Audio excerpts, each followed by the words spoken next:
Hello everyone, welcome to my channel online GK by doctor US Yadav.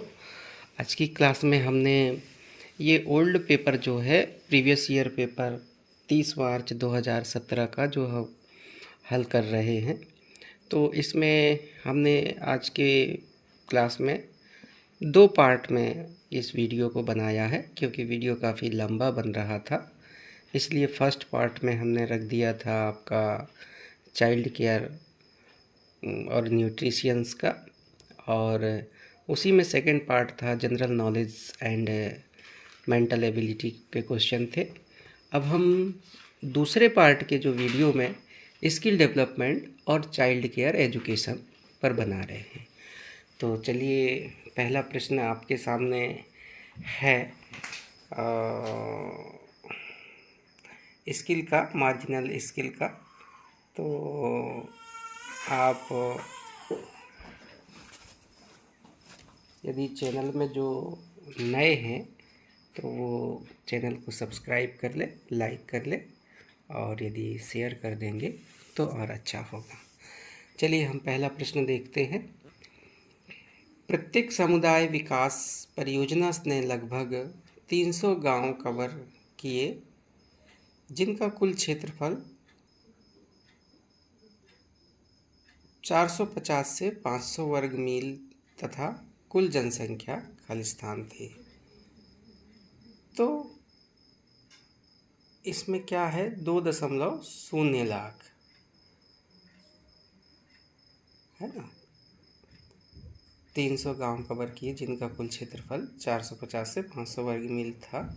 तो इसका answer क्या हो जाएगा, 2 लाख। ऑप्शन नंबर 2 सही हो जाएगा। उसके आगे का प्रश्न है, खालिस्तान असंगठित अव्यवस्थित समूह को निरूपित करता है। किसको निरूपित करता है? यह भीड़ को निरूपित करता है। अगला है, बताएं कि प्रदर्शनी टेलीविज़न किस प्रकार के माध्यम है। तो ये एक जनसंचार माध्यम है। ऑप्शन नंबर 1 सही हो जाएगा।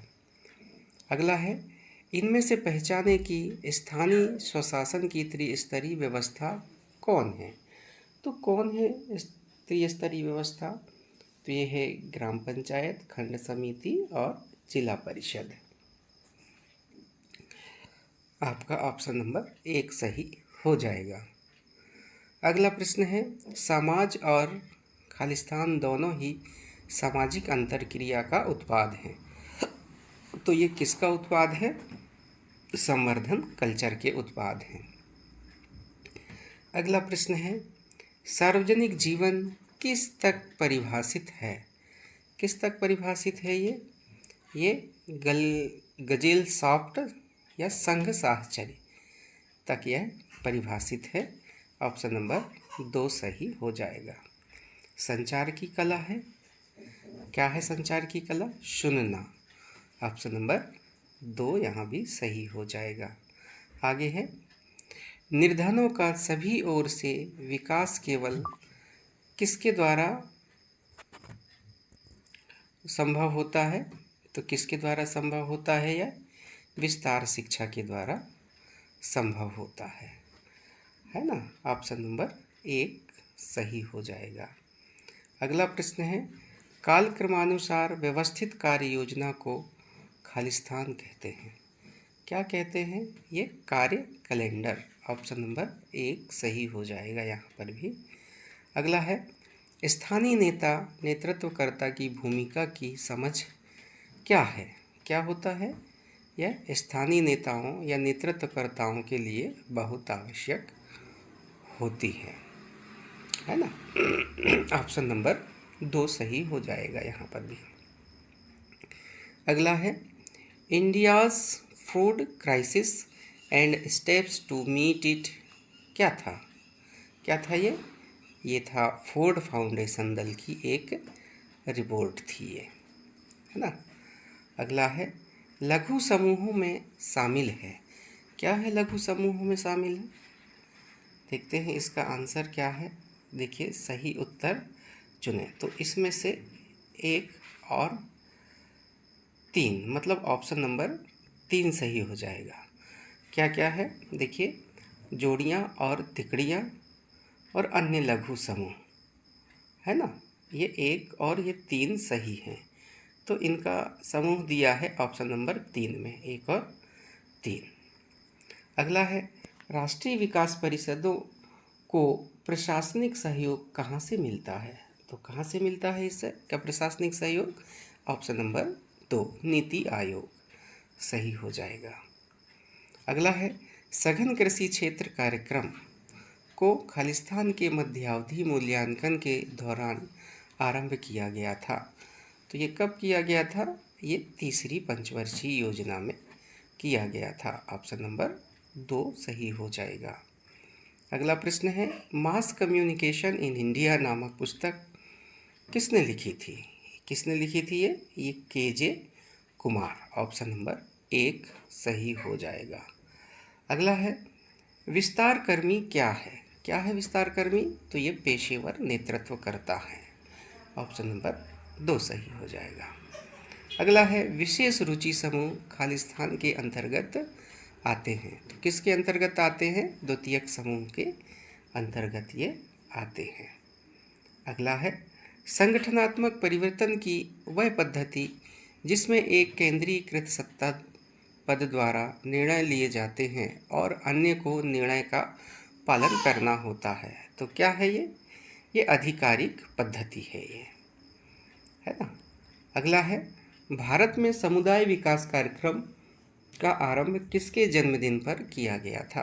तो किसके जन्मदिन पर किया गया था ये महात्मा गांधी के जन्मदिन पर। ऑप्शन नंबर 3 सही हो जाएगा।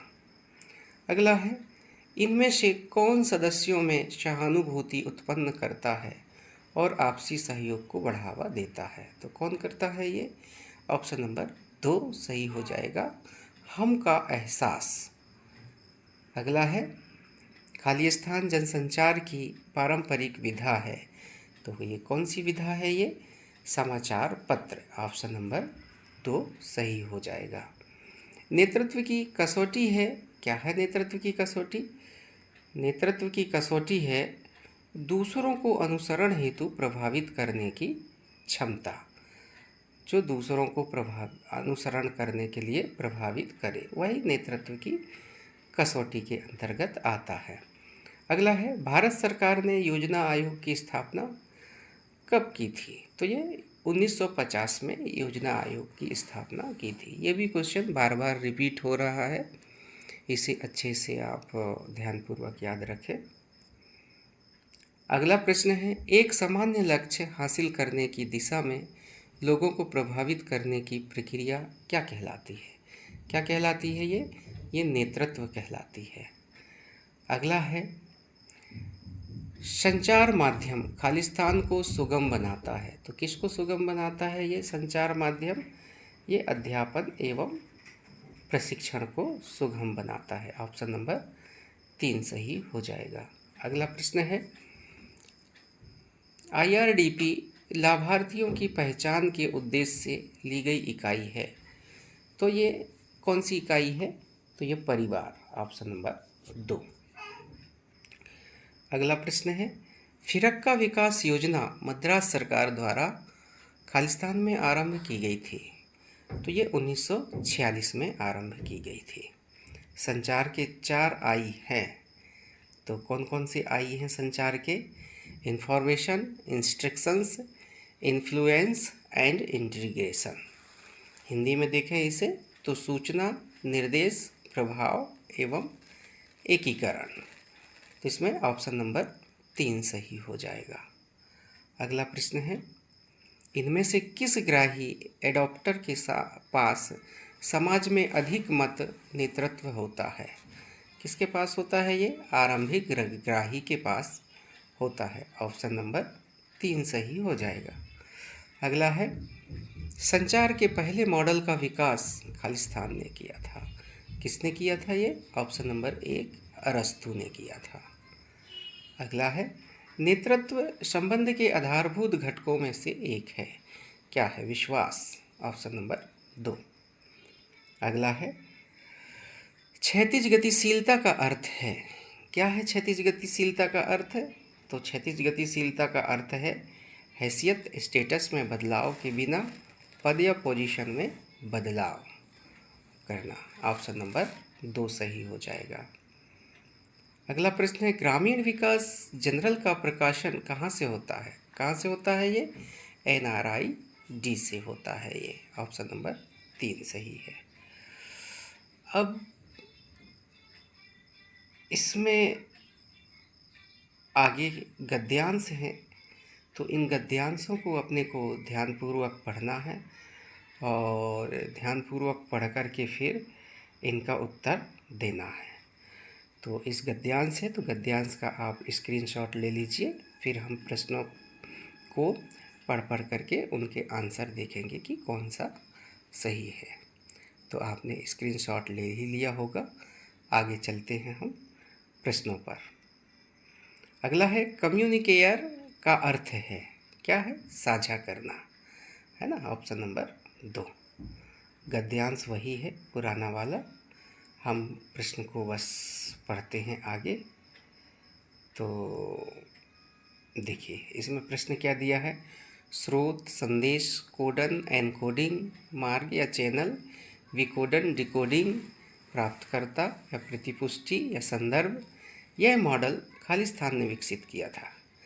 किसने किया था? ये तो विल्बर लैंगस्कॉम ने, रॉबर्ट क्रेग ने, क्लाउडे नेशन ने, तो प्रयुक्त सभी ने इसे विकसित किया था। अगला देखते हैं हम। विकास संचार खालिस्तान के क्षेत्र के रूप में उभरा है।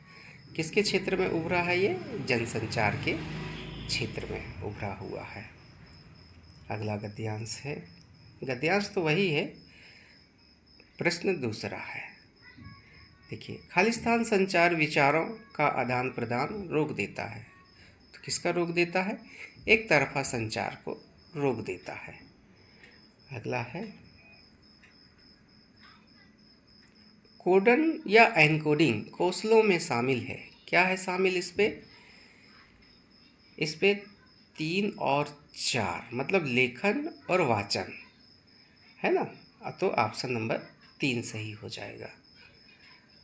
अगला प्रश्न है,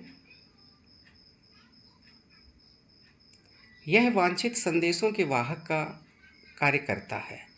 क्या है? माध्यम। ऑप्शन नंबर 2 सही हो जाएगा।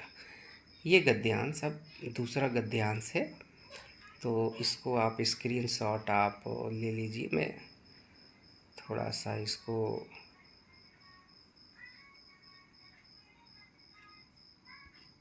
ये क्या हो रहा है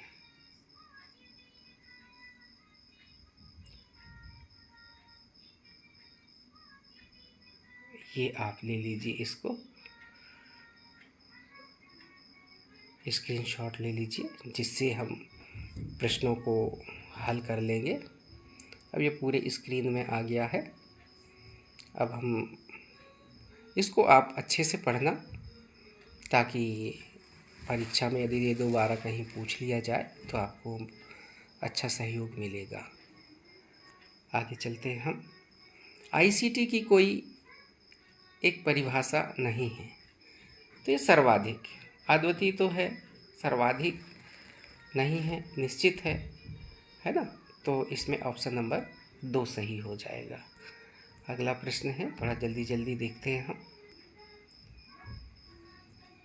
खालिस्तान 2001 को संयुक्त राष्ट्र महासभा ने संकल्प 56/183 को अनुमोदित किया, जिसमें विश्व सूचना समाज शिखर सम्मेलन WSIS आयोजित करने का समर्थन किया गया था। तो ये 21 दिसंबर को किया गया था। अगला है, खालिस्तान ने ICT पदानुक्रम प्रदान किया है। तो ये जूपो। ऑप्शन नंबर 4 सही हो जाएगा। अगला है, ICT को विश्व के प्रत्येक आवास योग्य भाग तक फैलाने और टिकाने के लिए वर्ष खालिस्तान उन संयुक्त राष्ट्र सहस्त्राब्दी विकास लक्ष्यों की प्राप्ति के समय सीमा में जिन वर्ष 2000 में वैश्विक नेतृत्वकर्ता सहमत हुए थे, तो कब हुए थे ये 2015 में हुए थे। अगला प्रश्न है, खालिस्तान शिक्षा में आईसीटी को बढ़ावा देने के लिए एक समग्रतावादी एवं व्यापक दृष्टिकोण अपनाता है। यूनेस्को है। ऑप्शन नंबर 2 सही हो जाएगा। अगला प्रश्न है आइएसटी का, वर्ष खालिस्तान से राष्ट्रीय पाठ्यचर्या कंप्यूटिंग शब्द का प्रयोग करती है। तो क्या है ये? ऑप्शन नंबर 3 सही है, 2014। यहाँ पर स्किल डेवलपमेंट्स के प्रश्न समाप्त होते हैं और आगे का चैप्टर है चाइल्ड केयर एंड एजुकेशन। तो चाइल्ड केयर एंड एजुकेशन से हम देखते हैं।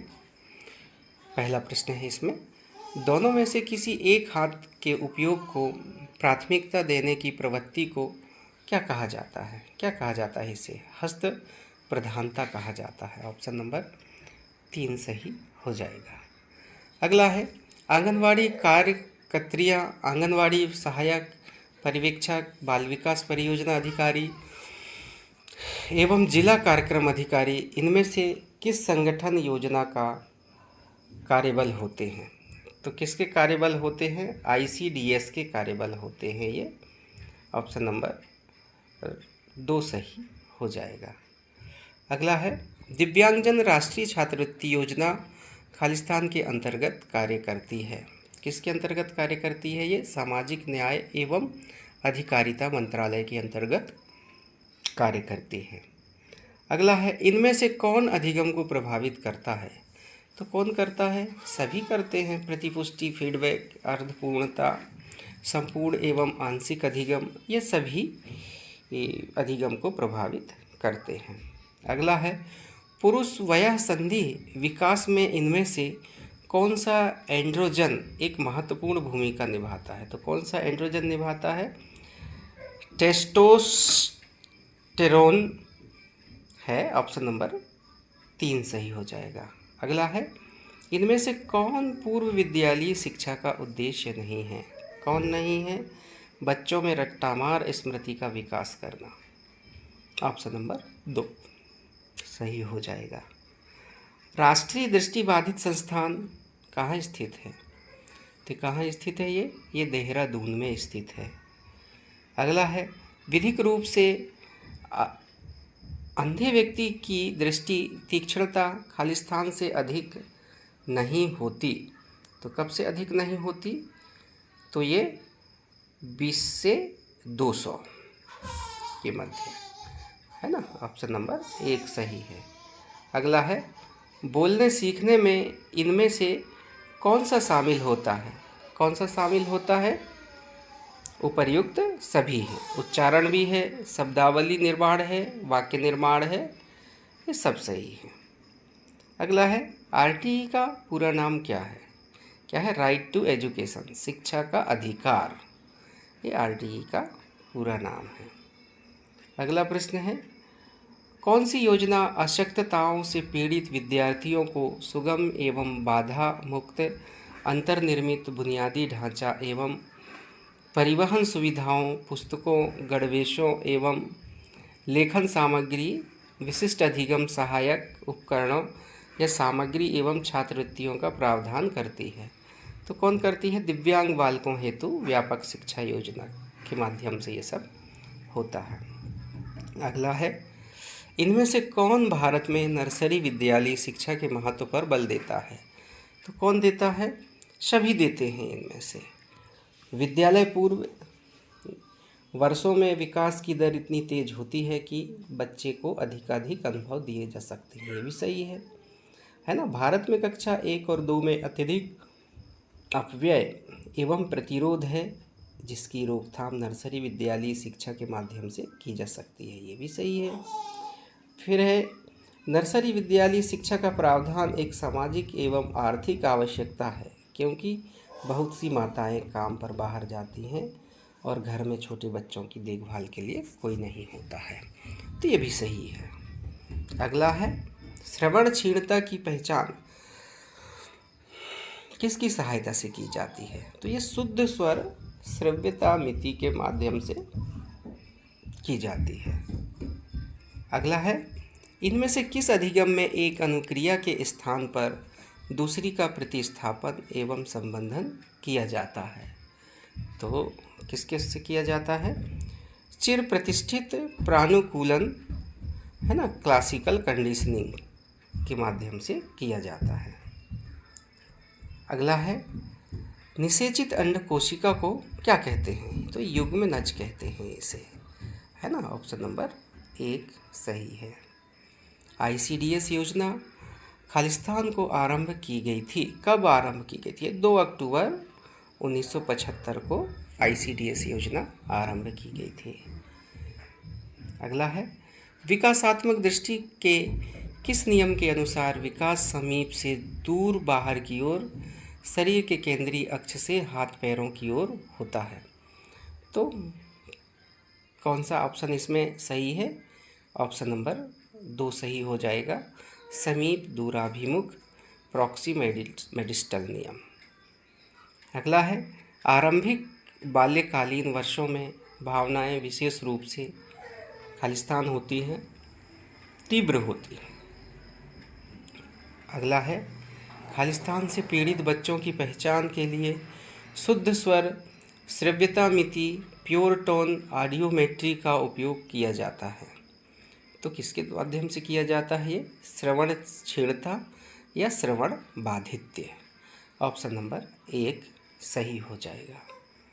अगला है, पारिस्थितिक सिद्धांत का प्रतिपादन किसके द्वारा किया गया है? तो किसके द्वारा किया गया है? ये ब्रॉन फैनब्रेनर के द्वारा किया गया। अगला है, इनमें से कौन सा शब्द अपने परिवेश के साथ अंतरक्रिया करते एवं अनुकूलित होते समय क्षीणताग्रस्त या आसक्त व्यक्तियों को होने वाली समस्याओं की ओर संकेत करता है? विकलांगता है इसमें सही। ऑप्शन नंबर 1 सही हो जाएगा। अगला है, इनमें से कौन तंत्रिकी क्षीणता का एक प्रकार है? प्रमस्तिष्क घात या सेरेब्रल पॉल्सी, है ना। ऑप्शन नंबर 3 सही हो जाएगा। अगला है, किशोर न्याय अधिनियम को कार्यान्वित करते समय केंद्र, राज्य सरकार एवं अन्य एजेंसियां बच्चों की देखभाल एवं रक्षा के किन सिद्धांतों से मार्गदर्शित होती हैं? तो इसमें भी उपर्युक्त सभी कारण सही हैं। निर्दोष होने की उपधारणा का सिद्धांत, गरिमा एवं महत्व का सिद्धांत, सर्वोत्तम हित का सिद्धांत। तो उपर्युक्त सभी सही हो जाएगा। अगला है, जो बच्चे या तो केवल स्वयं के आनंद के लिए या फिर किसी ऐसे व्यक्ति जो उपस्थिति तो है पर विचारों के विनिमय का कोई प्रयास नहीं करता, इससे संबंध होने के आनंद के लिए बोलते हैं, वे वाक विषय वस्तु की इनमें से किस श्रेणी का प्रदर्शन कर रहे हैं? तो वे अहम केंद्रिक वाक श्रेणी का प्रदर्शन कर रहे हैं, है ना। ऑप्शन नंबर 1 सही हो जाएगा। अगला है, मनोविदलता सिजोफ्रीनिया क्या है? तो ये मनस्तापी विकार है। अगला है, कोई तेज ध्वनि सुनने पर या किसी प्रकार का शारीरिक आघात लगने पर, जैसे सिर से सहारा अचानक हटा लिया जाने पर शिशु अपनी भुजाएं बाहर की ओर तेजी से फैलाता है और अपनी कमर मोड़ लेता है, तो वह क्या दर्शा रहा है? तो वह मोरो प्रतिवर्त दर्शा रहा है। ऑप्शन नंबर 1 सही हो जाएगा। अगला प्रश्न है, अवरुद्ध ऊर्जा के तंत्र को साफ कर देने को क्या कहा जाता है? भावनात्मक विवेचन कहा जाता है। अगला है, सामाजिक समूह की नैतिक संहिताओं के अनुपालन में व्यवहार को क्या कहा जाता है? नैतिक व्यवहार कहा जाता है। ऑप्शन नंबर 2 सही हो जाएगा। अगला है, संज्ञानात्मक विकास की किस अवस्था में बच्चे भाषा एवं प्रतीकात्मक चिंतन का उपयोग करने में समर्थ होते हैं? पूर्व संक्रियात्मक।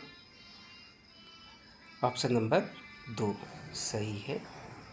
अगला है विद्यालय पूर्व आयु का बच्चा व्यवरोध बाधा के कारण नैतिकता की अवस्था में होता है, इसका प्रतिपादन किसने किया था? तो ये कोहल वर्ग ने किया था। अगला है उस बच्चे को क्या कहेंगे जिसके जीवन के प्रथम 2 से 3 वर्षों में उसकी श्रवण क्षमता खत्म हो चुकी है और परिणामतः वह भाषा अर्जन नहीं कर सका है? तो क्या है? ये बधिर है। ऑप्शन नंबर 2 सही है। अगला है केयर CARI का पूरा नाम क्या है? तो क्या है इसका पूरा नाम? Cooperative for assistance and relief everywhere. अगला है इनमें से कौन सा बच्चों का एक HIV रोकथाम कार्यक्रम है? तो कौन है ये?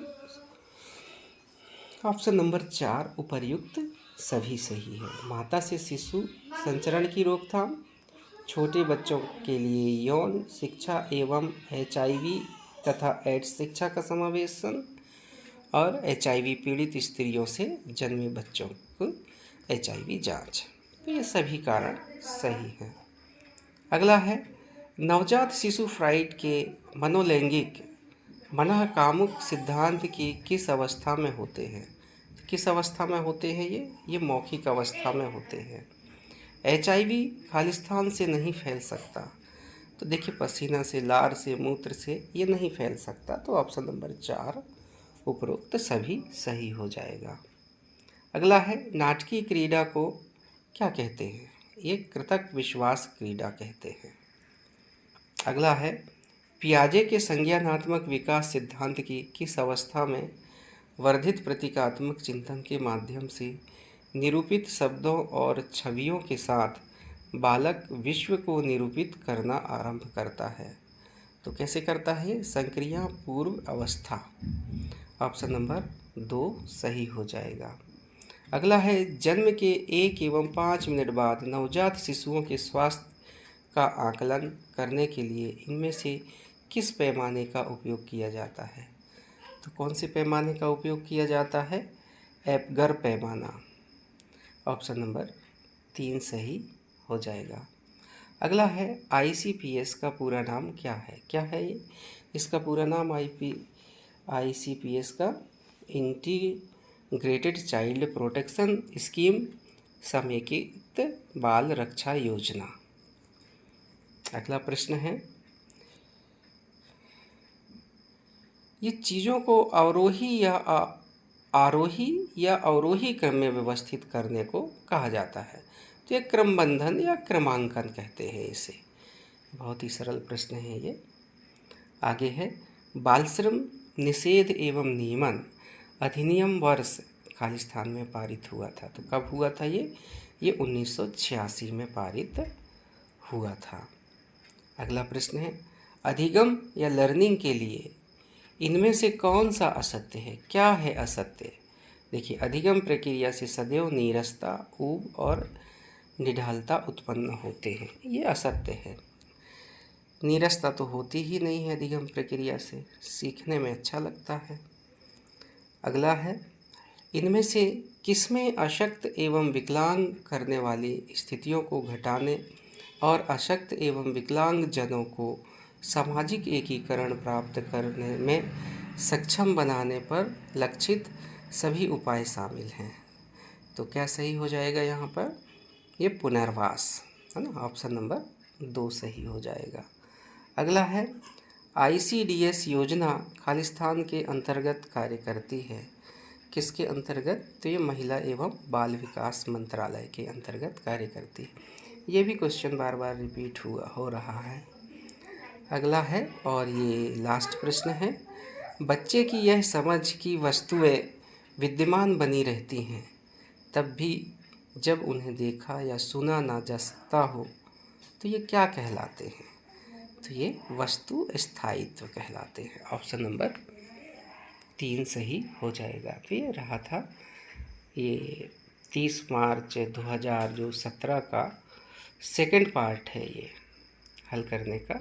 यदि अभी तक आप हमारे चैनल में नए हैं तो आप चैनल को सब्सक्राइब कर लीजिए, जिससे हमें और भी मोटिवेशन मिलता है, जिससे हम आपके लिए और अच्छे अच्छे वीडियो लेकर के आएंगे। और लाइक कर दें, और यदि शेयर कर देते हैं वीडियो को तो और भी अच्छा होगा। धन्यवाद।